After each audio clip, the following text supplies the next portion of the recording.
Good afternoon, everyone. We're going to give it a minute or so for everyone to get settled in. I'm Margaret Mueller. I'm the president and CEO of the Executives Club of Chicago. And I'd like to thank our sponsors today before we get started. So our Women's Leadership Series sponsors, Energy BBDO and Merrill, and today's program sponsors, William Blair and Alta. While we give everyone a minute to get settled, you'll have the chance to hear from our sponsors. On your screen, you have some information about William Blair. And now we're going to hear from Merrill and Alta, after which we'll have some quick opening remarks from Energy BBDO. Take a look.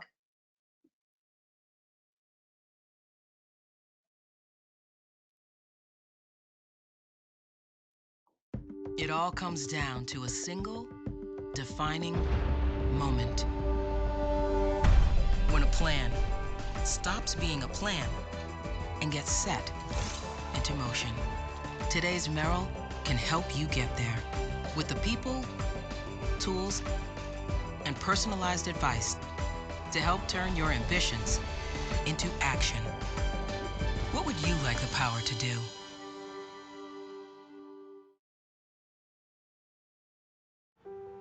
Oh, we see it all with wonder.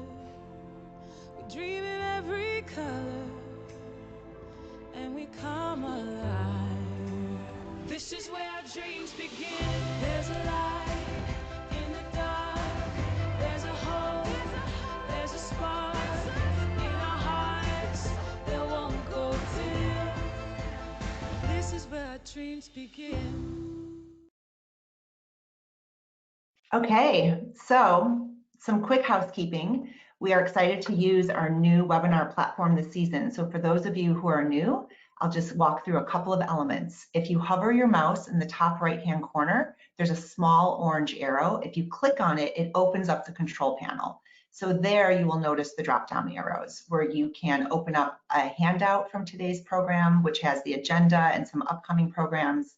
There's a pop-out question box where you'll be able to submit questions to Eve. We're going to get through as many of them as we possibly can. And if you run into any technical issues at all, just email programs@executivesclub.org. We'll put it in the chat and a member of the team will be in touch to assist. So before we get started, join me in welcoming Denise Paul, Chairman of Energy BBDO and the immediate past chair of the Executives Club of Chicago and the Women's Leadership Series sponsor. She's going to share a few words before I jump in with Eve. Tonise. Thank you so much, Margaret, and good afternoon. My name's Tonise Paul, Chairman of Energy BBDO and most recent past chair of the Executives Club of Chicago. Energy BBDO has been such a long-standing sponsor of the Women's Leadership Series because it brings essential focus and dialogue from and for women who are paving the way in Chicago business, many of whom are doing that while raising their families. It's incredibly exciting today that we'll hear from Eve Rodsky, best-selling author of Fair Play. Eve will share some of her insights on the ways that equality starts at home and the tools needed to translate those behaviors to the workplace. The disruption to all of our lives in 2020 has added to each of our already overflowing plates. Eve will share insights on how to have the necessary conversations to avoid regression of women's equality and to foster fairness at home and at work to ensure that each of us can reach our full potential.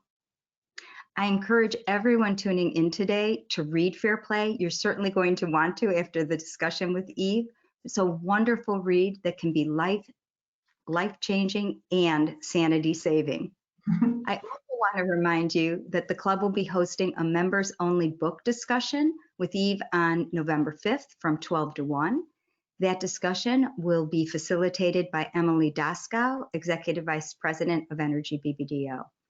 If you're a member and have not yet registered for this discussion, you'll receive an email after this event with instructions on how you can join the next fabulous discussion with Eve. So thank you again, everyone, for joining today, and I'll turn it back to Margaret, who will be moderating. Thank you so much, Tonise. So Eve, I'm so excited that we're here. For those of you listening, Eve and I talked about this a bit, but you may not know that my PhD is in sociology and my dissertation was on women, work, and family. So this topic is very near and dear to my heart, and I've wanted to have Eve come speak for a while now. So Eve, first of all, thank you for writing this book. I've been calling it personally the antidote to lean in, because it is such a gift for so many reasons that we'll get into. But I want to point out that what I appreciate so much is that you wrote this book for all women.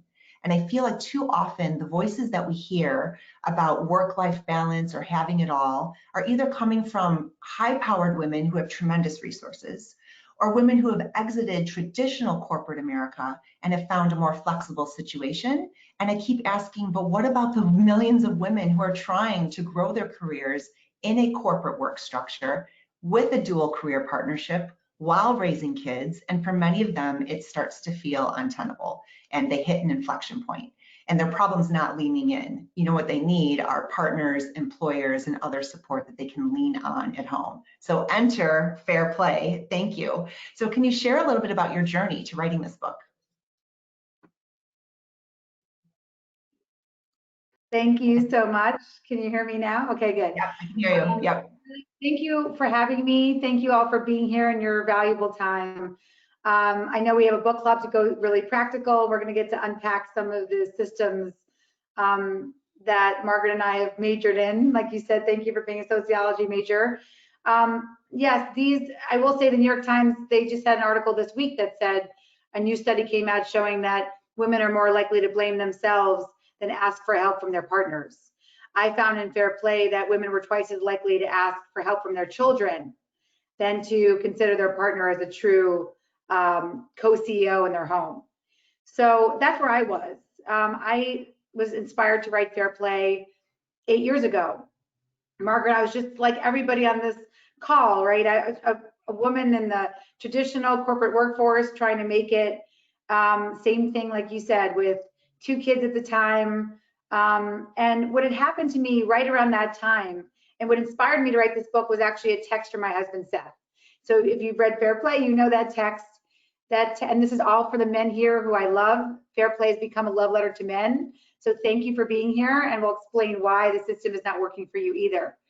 But this started with a text my husband Seth sent me that said, "I'm surprised you didn't get blueberries." So let's picture the scene, Margaret, around the time when I got this "I'm surprised you didn't get blueberries" text. I just had my second son, Ben. I was in my car. I had a breast pump and a diaper bag on the passenger seat of my car. I had gifts for newborn baby to return in the back seat of my car. I had just opted out, and I say opted out in quotes because language matters, and now we have to say we are forced out, we are pushed out. I had opted out of the traditional workforce to start my own law firm, and I'm very analog by nature, Margaret, so I had a client contract in my lap in the car with a pen that was between my legs that was literally stabbing me in the vagina every time I would hit the red, a red light. And I was racing to get my older son, Zach, at his toddler transition program. He was 3 at the time. And because we value working parents in America, those programs last, I don't know, like 7 minutes. And so in the midst of all this chaos, Seth decides to send me that "I'm surprised you didn't get blueberries" text. So I live in Los Angeles now. I'm from New York, but I live in LA. We don't take traffic lightly. So the fact that I actually had to pull over because I started to sob tells you something about my mindset that day. So I was crying over this text, and I remember this day because it felt like the end of the world to me. Ironically, it became the beginning of a new career, but the end of the world that day because I thought my marriage was ending over being the fulfiller of Seth's smoothie needs. And it felt so cliche, Margaret, because I don't know, I guess I thought my marriage would end over something way more dramatic, right? Like an affair with an NFL player or like some fight in the Caribbean. But our marriage was eroding over this mundane stuff, right? The fact that I was what I call the default, or in Fair Play, the she-fault, for literally every single household and domestic task for my family. This wasn't supposed to happen to me. I have 2 privileges why this shouldn't have happened to me. One, I'm the product of a single mother. And so I had vowed from an early age, Margaret, when I would help her as her partner, I would help her with late utility bills. And when eviction notices would come under the door, I would tape them to her bedroom door to remind her to pay our rent. I was the product of a single mother. And on top of that, I'm a Harvard trained mediator. I'm literally trained and triple trained and CLE more trained to use my voice. And so what I thought that day was, if this collapse, where I do not have the career marriage combo I thought I would have, was happening to me, then I thought maybe this was happening to other women. And that was the quest. I went on a quest 8 years ago to find out what the she fault was and why it was happening to me. So I remember my executive coach telling me once that I'm much better at managing business than managing my life. And that was a real eye-opener to me. And that's one of the things that you had shared had inspired you as you started looking at this and thinking, why aren't we applying these principles of organizational management to this organization of the family and the household? And so why do you think that was such a barrier? And can you share with us a little bit about your evolution of thinking on that? Yeah, well, my evolution of thinking actually started when I realized that I could go back to my college education and my favorite sociologist, C. Wright Mills, who said, private lives are public issues.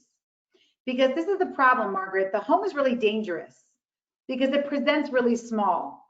I genuinely thought I was divorcing over blueberries. I had a man in White Plains, New York, when I interviewed 500 men and women for Fair Play.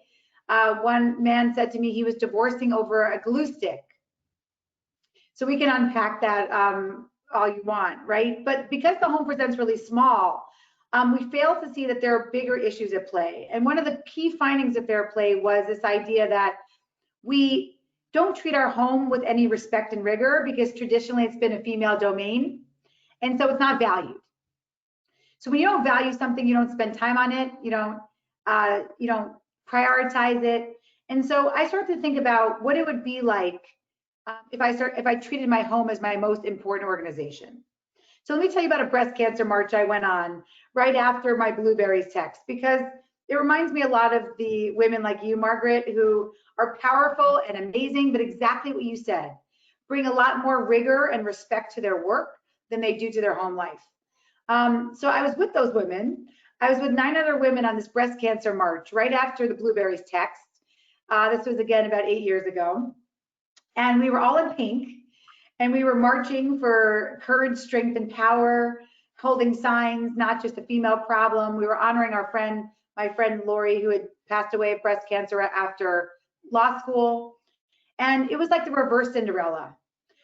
Literally noon came. It was Saturday morning. We were having this empowered, amazing girlfriends getaway type day that you could have before COVID. And noon comes. And all of a sudden I'm watching, because I'm more aware after the blueberries day. I'm watching all of my friends, and every single one of them, their phones start blowing up. And it's from their partners. Or the substitute women that came in to help their partners, like babysitters that morning, or mothers-in-law, with things like, my friend's husband, where did you put Hudson's soccer bag? Another friend gets a phone call. What's the address of the birthday party? You didn't leave me a gift. And finally, my all-time favorite was my friend Kate's partner, who texted her, do the kids need to eat lunch? And so I think that after that day, what I realized is that, something was happening that was bigger and bigger than just me. And so I had an act of resistance that day, Margaret. I counted up every single phone call and text we had received that day. And what I found was we had 30 phone calls and 46 texts for 10 women over 30 minutes. And that's when I started to realize that maybe this is bigger than me.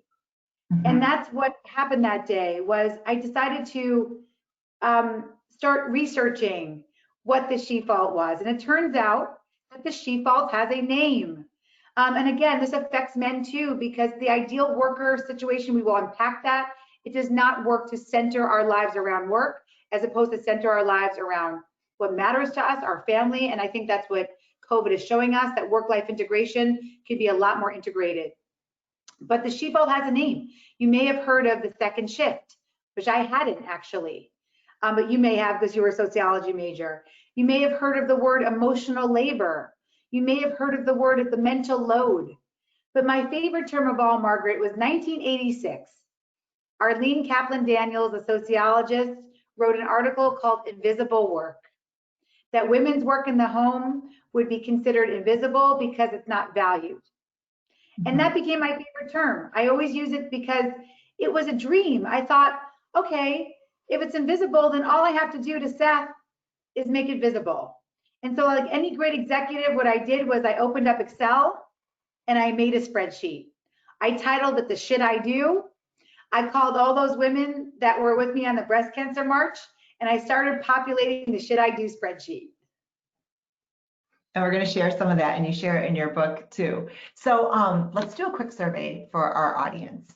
So married American mothers spend how much time on housework and childcare compared to married American fathers? So select one answer, what you think is the answer. Do they spend 100% more, 80% more, 50% more, or about the same? We'll give you all a few seconds to do it. I'll do a countdown. We'll close the survey in 3, 2, 1. Let's see what the answer is. No, the answer is actually 100% more. 16% of people got that right, that they do twice as much. Now that is across employment status, but among married couple families, 2/3 of mothers are employed. So Eve, what's going on here? I know you shared a little bit about the she fault, but anything else that you want to add to that statistic? And the fact that people just never think it's that high. I've done this survey with a few people and no one hardly ever guesses the right answer. Kudos to those 16%.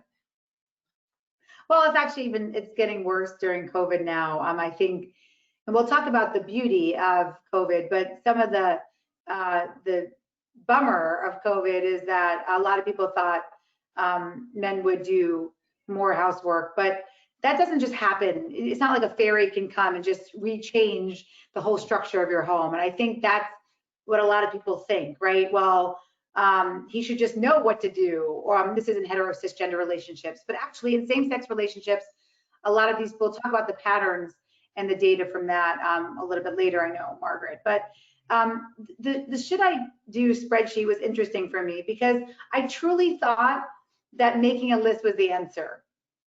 I spent 9 months curating 98 tabs, 2,000 items of invisible work.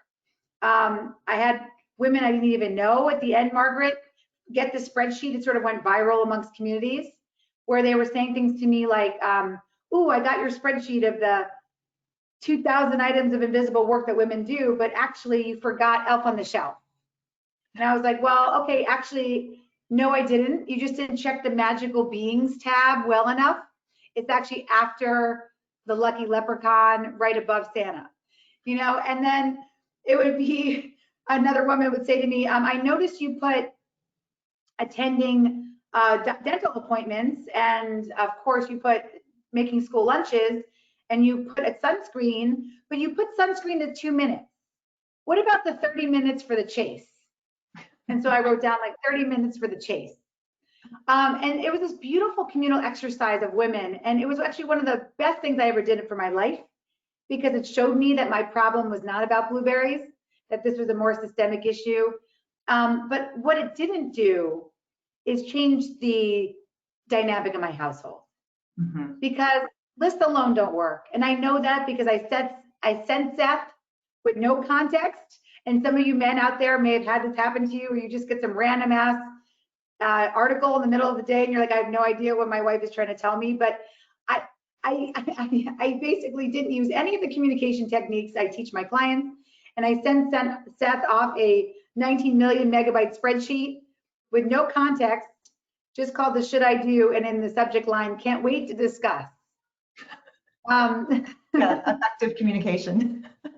Right, and so as you can imagine, right, I didn't get the response that I thought this beautiful 9-month project would merit. Margaret, you know, I got just a monkey emoji. Seth sent me back, not even the courtesy of the 3 fucking monkey trio, just that one monkey that's covering its eyes, the see no evil monkey. But I will say something. There was a see no evil in my home around this Should I Do project, but it was more dangerous in other homes. Again, women I didn't even know. You can't make this up. I got a phone call from a woman who said she received my spreadsheet from the Jewish Federation of Arizona, or Phoenix, and she was reaching out to me because she wanted to let me know that she was leaving her marriage. And so what I want to say is that sometimes consciousness raising without a solution is a do no harm. It can actually feel worse. And so that's what I thought, what I wanted to do. What I wanted to do was say, I don't want to be talking about the problem for another 100 years. I'm sick of the problem. But really, what is the solution? And that's the day that I had two choices. I could, well, three choices actually. I could leave my marriage. And you know, when you hear about Untamed or Eat, Pray, Love, books that I love and speak to me, their choice was to leave their marriage, but I didn't want to do that. I wasn't going to blow up my life. So then I had two choices that were going to be my fork in the road. Do I just resign myself to doing it all? Because I tried, I made the best list that's ever existed. Or do I recognize that lists alone don't work? But if I got my ass in gear and became my own client, then maybe something would change. And that's what my day job is. My day job is like the HBO show Succession, and you should all feel bad for me, and those of you who work in private banks, you know this work very well. But I work with high net worth families, and I work on their family businesses and their family foundations. And I allow these families to communicate with grace and humor and generosity over multiple generations, multiple family issues, and lots of baggage to make their most complex organizational and financial decisions. And so I thought, what if I treat my home as I would a client organization? What if I treated my home as my most important organization? And that's how Fair Play, the system, came about. And so I'm here to tell you that lists alone don't work. We've been making lists for 100 years. And that's why I believe we didn't see any changes in COVID because it's just more lists, but systems do. The people living the Fair Play system are doing very well during this pandemic. And it's actually it's a lot of men I hear from. And that's what's been so beautiful, the amount of men who report back about how they're doing in the Fair Play system. Well, I know, because to your point, the system wasn't working for anyone, right? And so it can also be infantilizing to, you know, some of the rhetoric and the ways that we're talking about, well, they just don't want to do it and stuff. We just have not encouraged or had systems or frankly rewarded that. I mean, we haven't spent a fraction of the amount in time and energy in encouraging men to take on more, to celebrate that. We don't see tons of articles and headlines of yet another man takes over more of the child care at home. Woo, let's celebrate that. Like, it just has been really under the radar. And I think this consciousness raising and starting to celebrate this, because it's good for them too. You know, this Harvard Business Review just did that whole thing about 6 months ago. Like, it just wasn't working for anyone. Yeah, this is so much books to Fair Play by my two favorite naval pilots, who are also professors at the Naval Academy, because they have a lot of chapters that say if you want to be a better ally for women in the workplace, you got to start with your own home. Yep.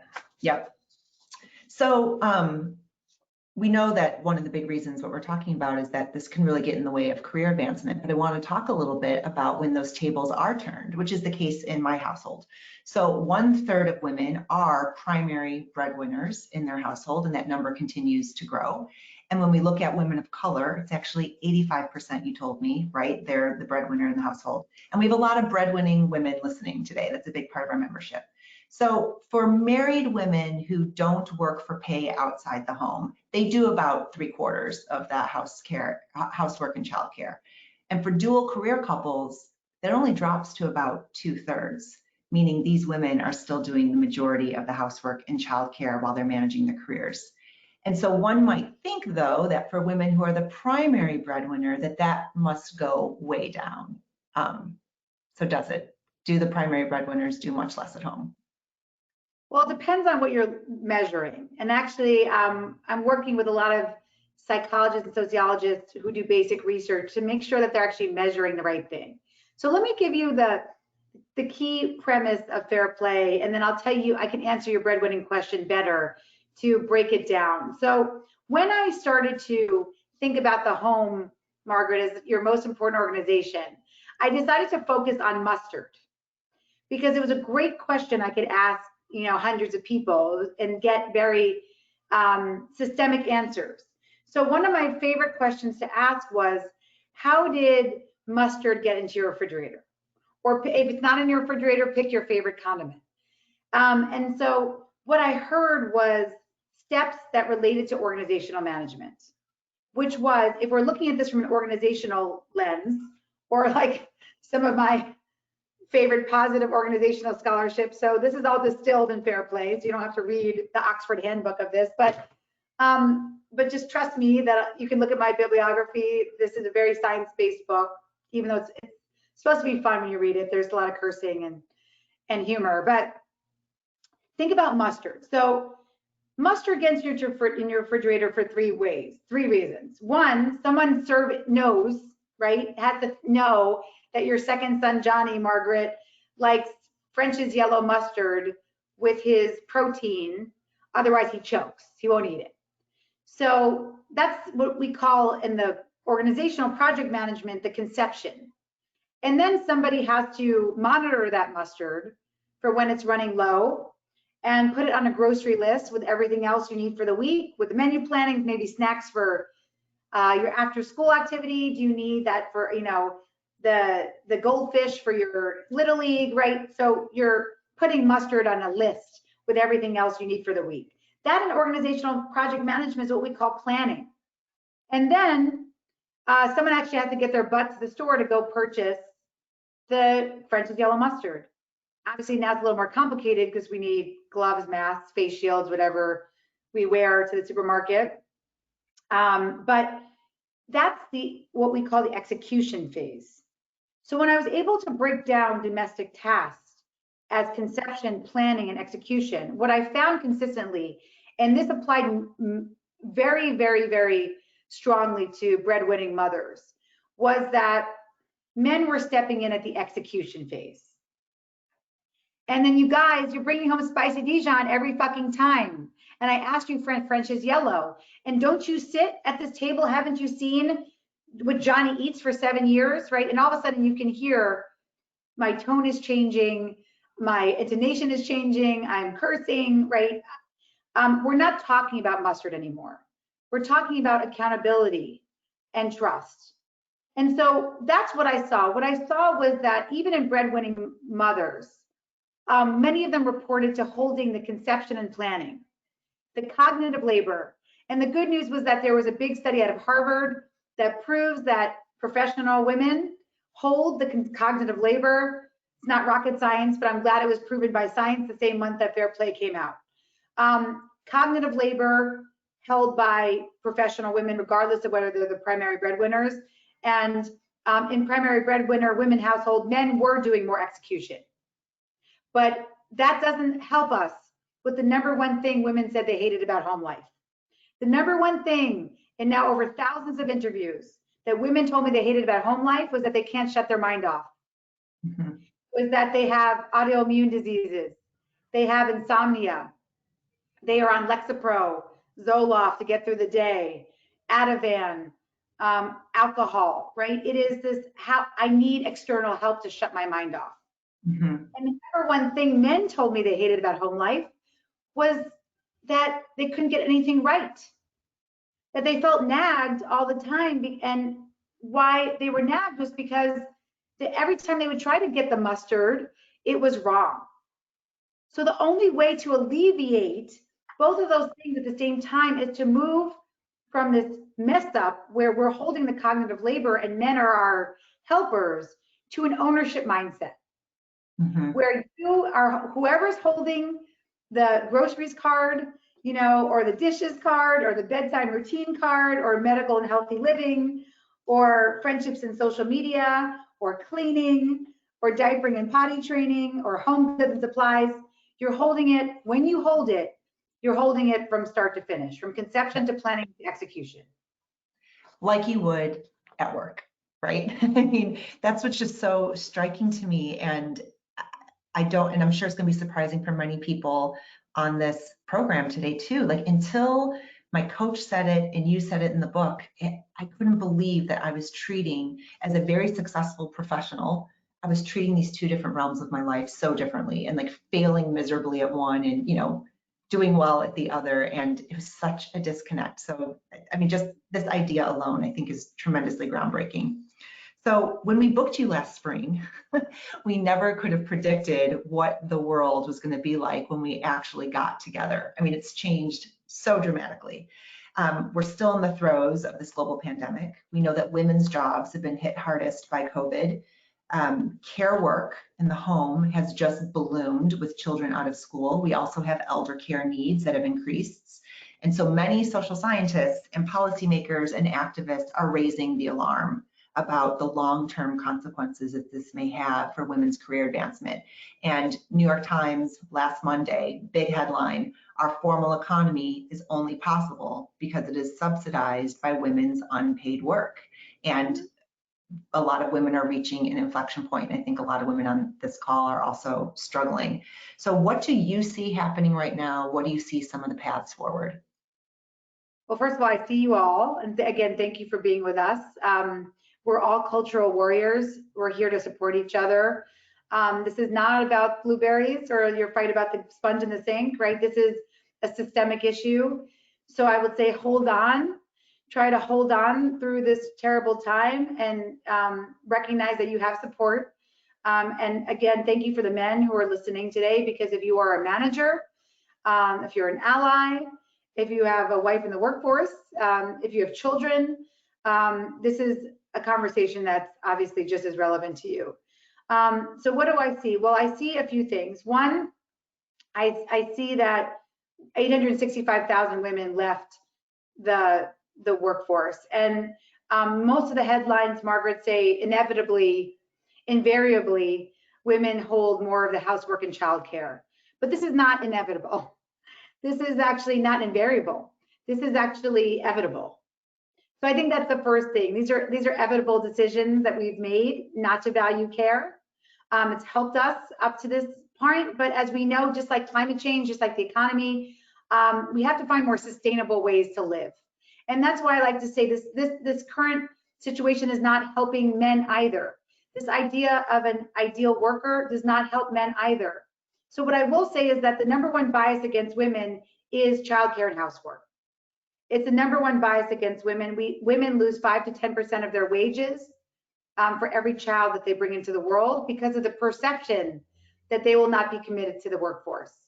Men who do childcare now, because it's not considered the norm, also get penalized.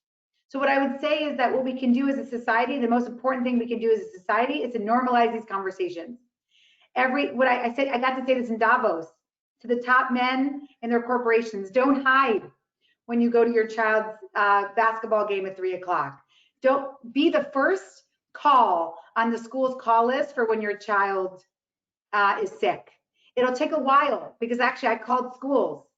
And so that is the call to action right now is doing what we're doing here, is normalizing these conversations and saying that an hour holding our child's hand in the pediatrician's office is just as valuable to society as an hour in the boardroom. Mm-hmm. So, I mean, we could talk about the sociological and economic underpinnings of this all day. I do want to get to the book because, we are here to talk about the book, and I want to remind everyone, Tony said it, but we are hosting a book club discussion on November 5th.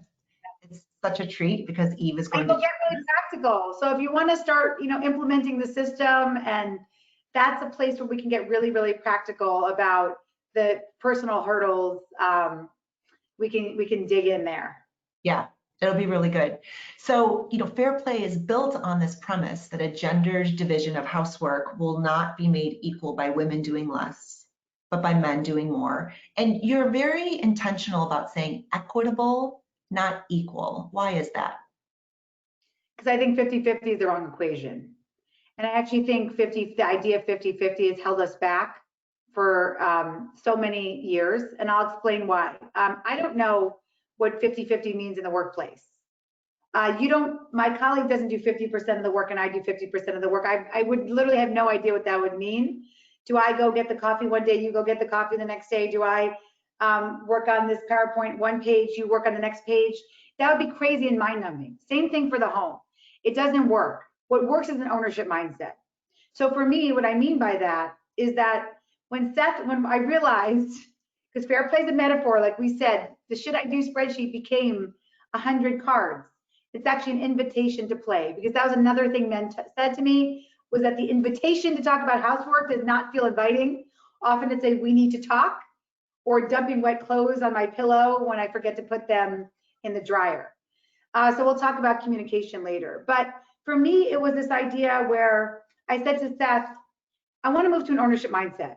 I don't want it to be 50-50, but what I want us to understand is that when we do something at work, we are both the DRI. We like to use that term with our employees, the directly responsible individual. It was coined by Apple. Netflix calls it context, not control. So you give someone the context to flourish, but you don't control them. So I said to Seth said to me, what if we lived in a household that looked more like that? So the first thing Seth said was, let me take the ownership mindset of extracurricular sports. So for him, what he thought extracurricular sports meant truly was showing up at the Little League field on Saturdays.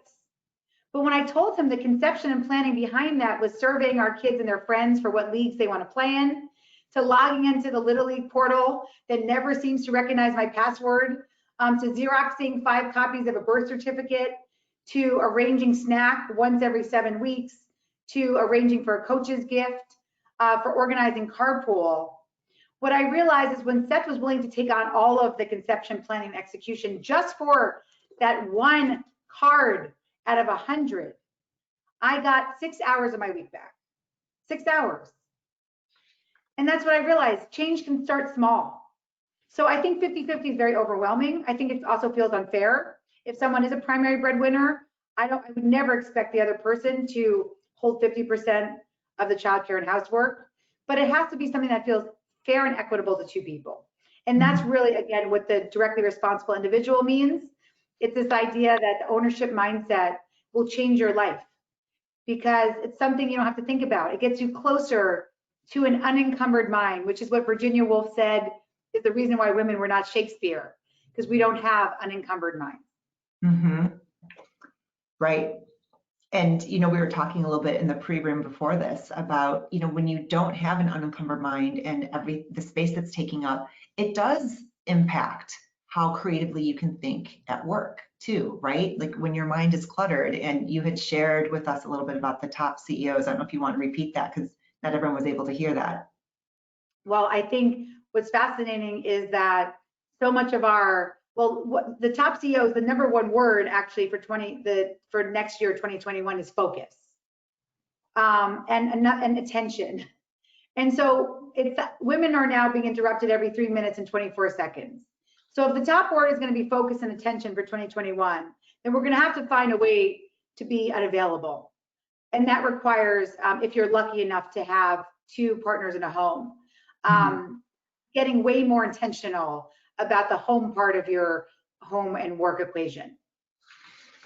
So let's get into the rules of the book, and then we'll get to audience questions. So I want to remind everyone, put your questions in, and we're going to get to as many of them as we can. We'll get there shortly. So there are 4 rules to fair play. So let's just unpack them a little bit, one rule at a time. So rule 1, all time is created equal.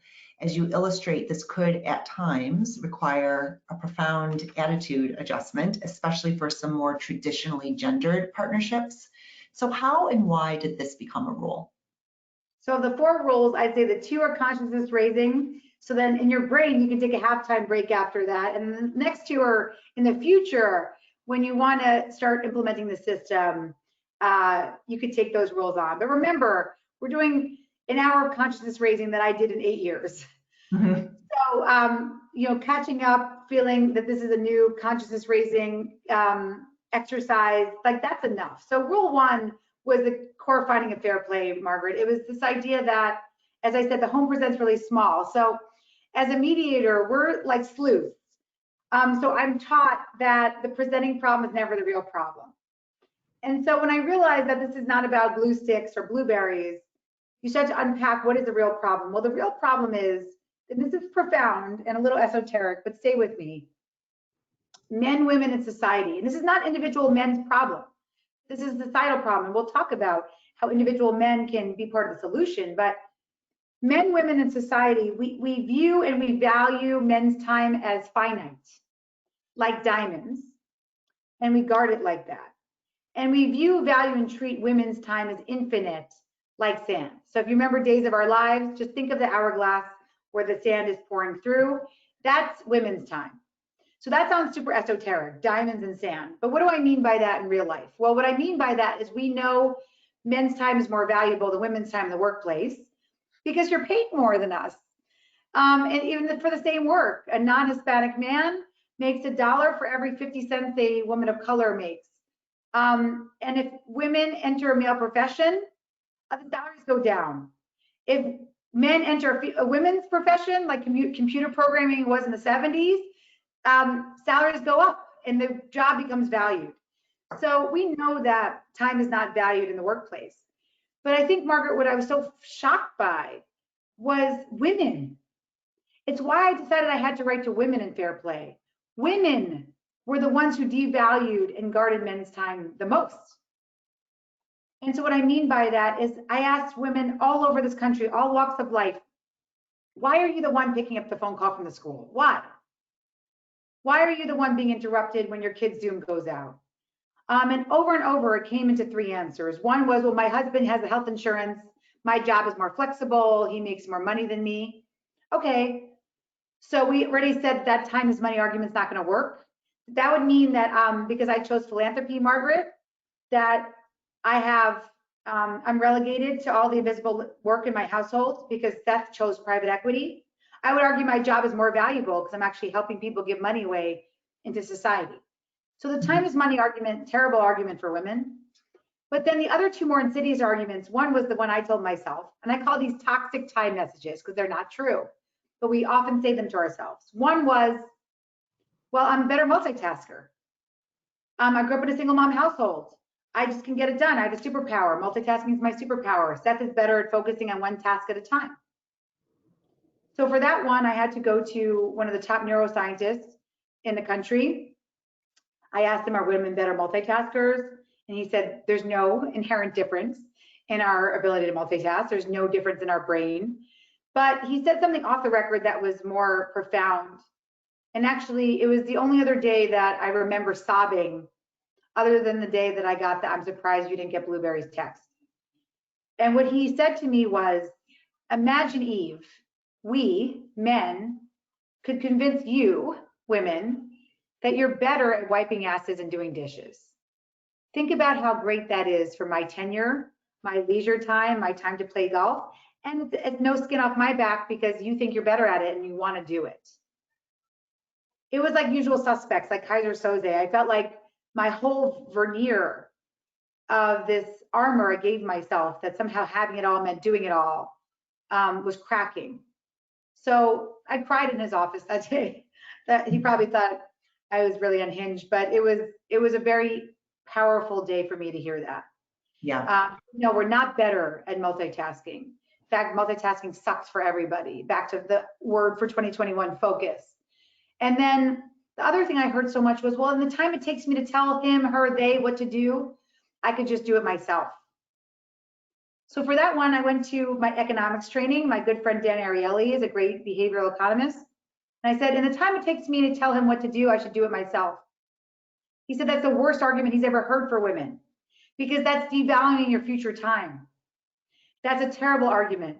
That means that in the time it takes you now to invite someone to do it, you are devaluing all the future times you would be wiping those asses and doing those dishes. Of course, it makes sense to tell someone what to do or to invite them in.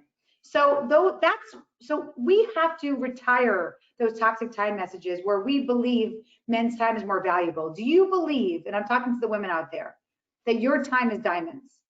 Because if you don't, there is no organizational system in the world that will get you to where you need to be until you recognize, so we all recognize that time is time.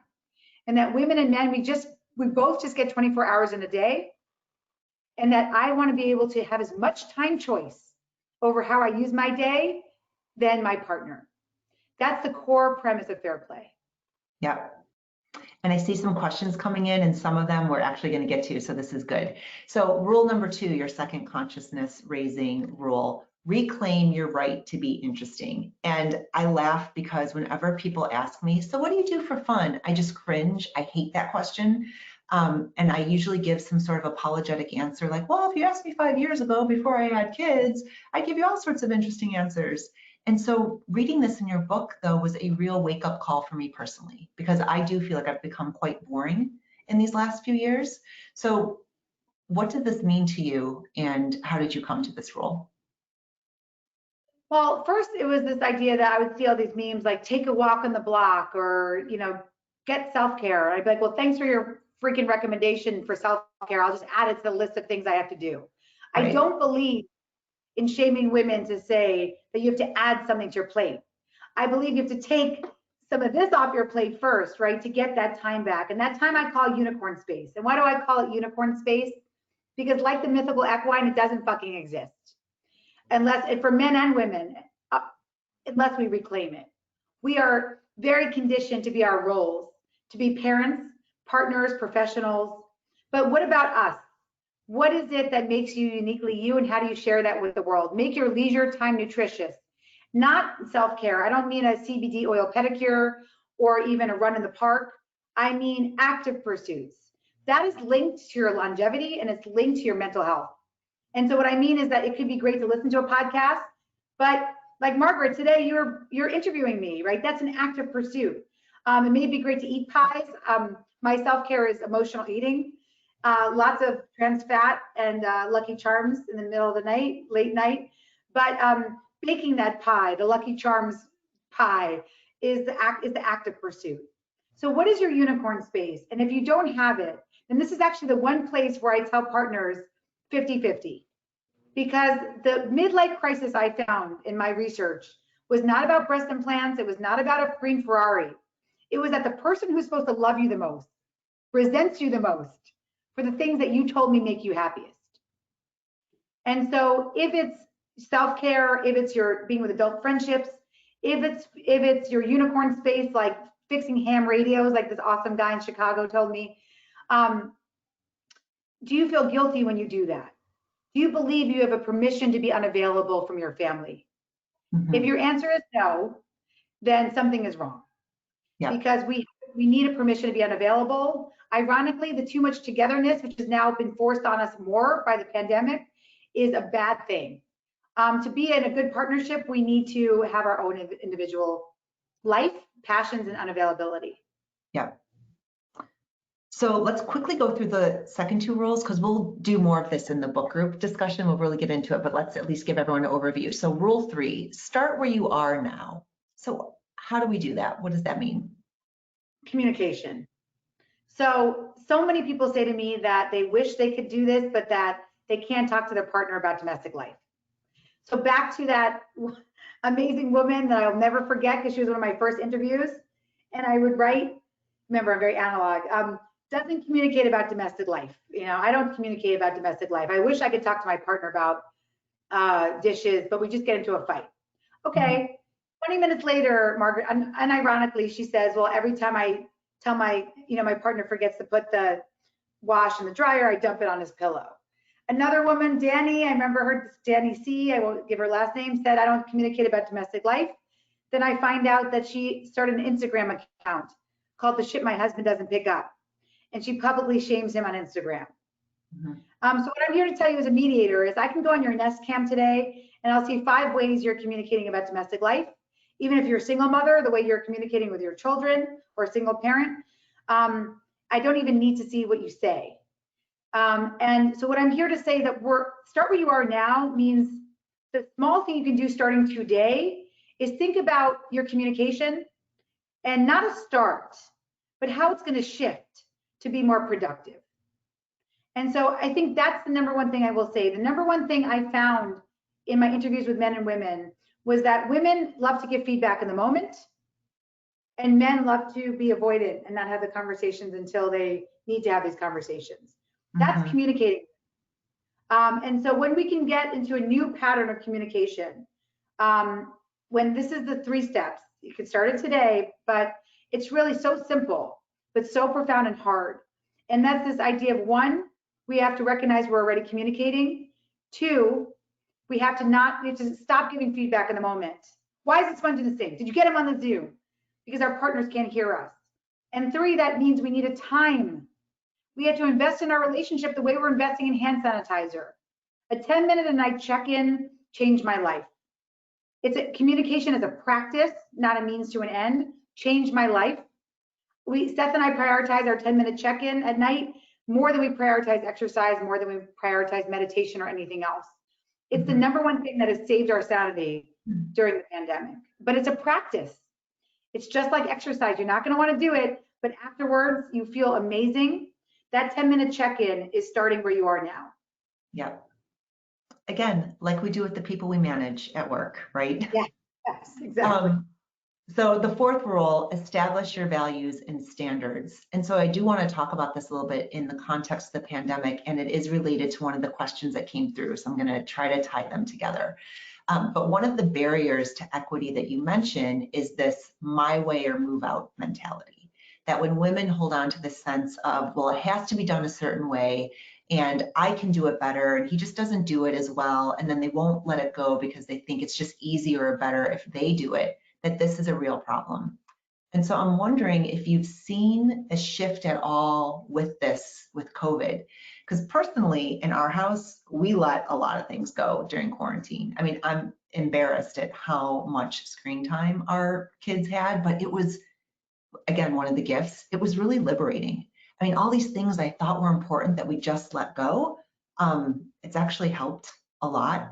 And so I want to also answer this person's question. So she's saying she's realizing that this has been the biggest barrier, that she would criticize how he did it, or you're not doing it right. And she felt like she had to keep it on, and that it demoralized and demotivated him too. And only when she was like, you know what, it's yours. However you do it, do it. And you're doing it. And that it was a really hard place for her to get to. So I guess just, a comment on that, but then also, is this a gift of the pandemic? Is any of this changing or no? Yes, well, this is a gift because we're here. We're the invisible is now visible on Zoom. But let me ask you a pop quiz. Who's going to be more invested in the meeting? The person who wrote the agenda or the person who was pulled in at the last minute? Hey, do you want to come and just come sit in the meeting? Who's going to be more invested in what happens after that meeting? Right. That's the same way at home. When you pull someone in to say, go get me the Charmin, right? I mean, so what? They bring home Angel Soft. Who gives a shit, right? But we've been trained back to the day I cried, that we have to be perfect at wiping asses and doing dishes. We've learned that from Pinterest. We've learned that from shaming, but we don't. And actually, the goal is never to play with a full deck.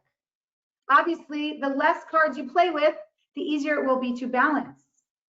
And so that's the number one thing, is to say, so many men said to me, my wife does all these unnecessary things. And actually, I found that very condescending to women. So I'd say, okay, let's talk about it. Is buying toilet paper necessary? Yes.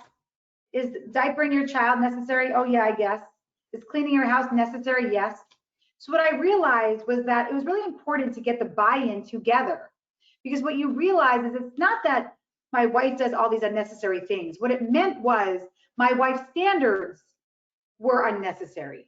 So it's very different. The tasks are necessary, but how you do them can be borrowed from the law. So this number 4 rule, this idea about values and standards, all comes down to what I call the minimum standard of care. Something that works in the law, something that works in medicine. If it works for $1 trillion tort system, it can work for you. But this requires, back to what we said before, that because we don't value the home, when was the last conversation when was the last time you had a 20-minute conversation over garbage? Well, I'll tell you that Seth and I devoted a 20-minute conversation to garbage, because before I could say to him, you own garbage, and that means taking the liners out and the bins out before trash day and owning the mistake if they don't get out, I was still his garbage shadow, Margaret. And that gets to the question. I couldn't let go of garbage. So what I had to do was sit down with Seth and start with my why.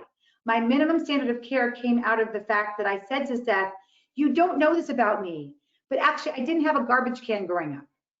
We had a takeout bag on a knob. Gross trash would fall out all over our floors. I was a latchkey kid. I put my disabled brother to bed at night when my mother worked.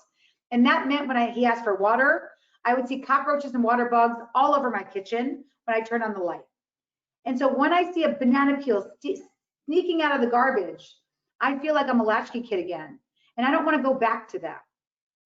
And then Seth was able to think and say, well, I've never really thought about garbage, but that's because I had a housekeeper. And so I don't really give a shit about it.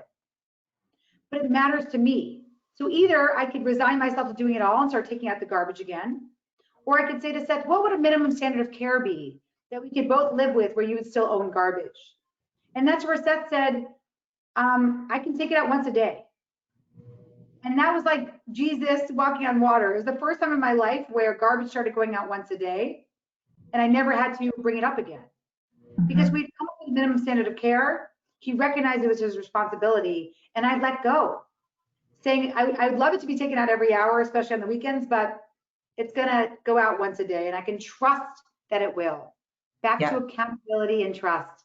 And that's what I want to leave everybody on, right? That this is about accountability and trust.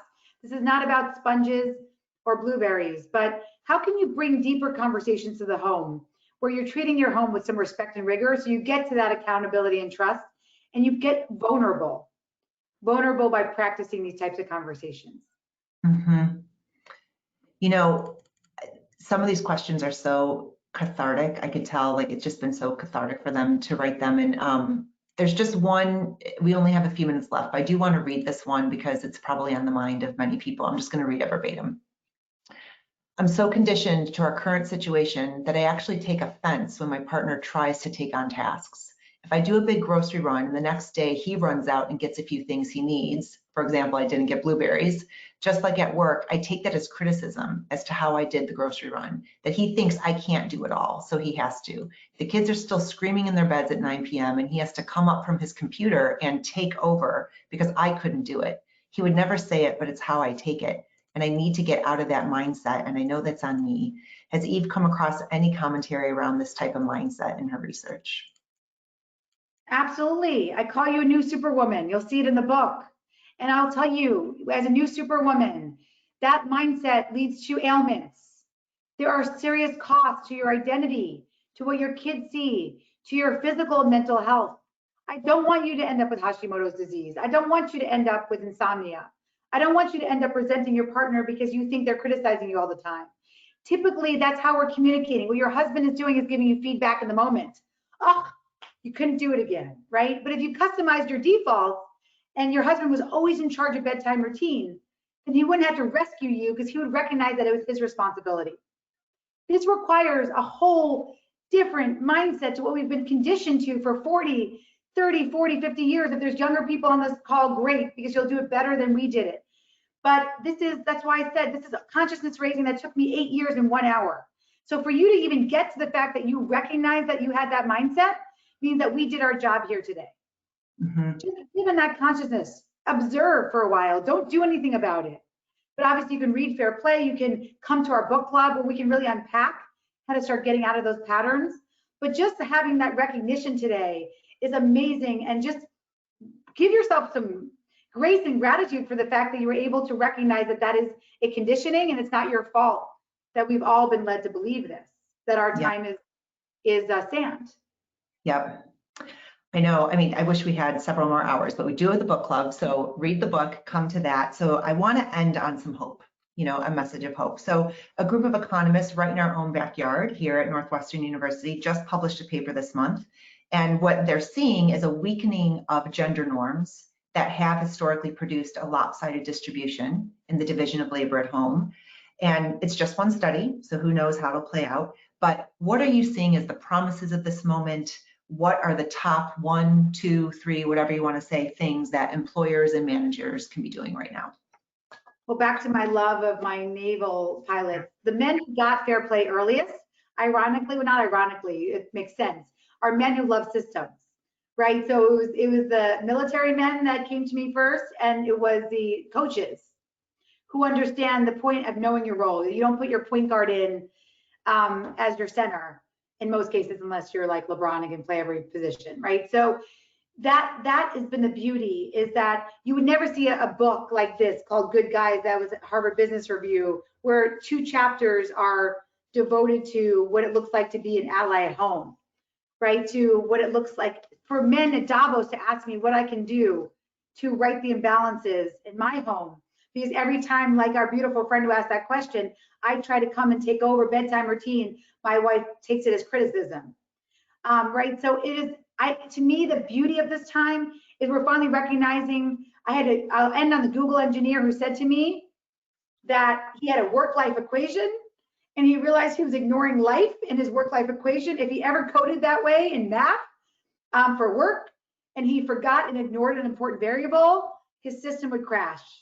And his system had crashed, and him and his wife were resetting, and they were using fair play to do a reset. And it's just been so beautiful to watch that reset and to see them both sort of being empowered in all domains. Mm-hmm. And by the way, what it's doing for him and his kids is unbelievable. He is now the tooth fairy in his home, and the things he showed me he's done as the tooth fairy is the most amazing creative poetry. The beauty of this engineer also being a poet. The stuff can make you cry. It really can make you cry. Mm-hmm. So thank you. The questions we didn't get to, a lot of them are tactical, so this is good. So bring them to the book club discussion. Eve, thank you so much for being here today and getting this conversation started. I know that you and I both hope that we see everyone again on November 5th. And we went 1 minute over. I know many of you are rushing off to meetings. Sorry, we went a little bit late, but thank you. Thank you, everyone. Have a wonderful day, and we'll see you on November 5th. Thank you so much for spending your valuable time with us. Bye. Bye.